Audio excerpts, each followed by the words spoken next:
Hey friends, if you encounter VPN error 868, name of the remote access server did not resolve, then please watch this video. I will guide you through the resolutions. So the first solution is to check the status of the internet connection. And it's not very difficult. Here's what you have to do.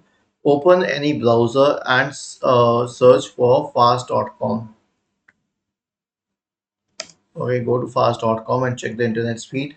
Is it good enough? If yes, then proceed to the next solution, which is to check the VPN server status. So let us assume that I was using NordVPN. So I will just search for NordVPN server status. Okay, and then I can check its outage map. Okay, usually I use Down Detector, but I can also use some other website, and there is no outage right now.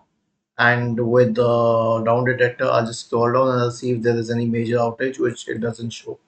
And the last one is obviously to disable the proxy. So here's what you have to do. Press the Windows key and the R key together to open the run window.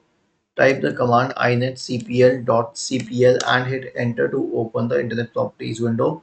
Go to the connections tab, select this option here for LAN settings, and then make sure that automatically detect settings is checked and use a proxy server is unchecked. Click on OK, apply, and then on OK. Was this helpful? If yes, then please subscribe to the channel. If not, then let us know in the comment section of the video on how we could help you further. Thank you for watching this video and have a nice day.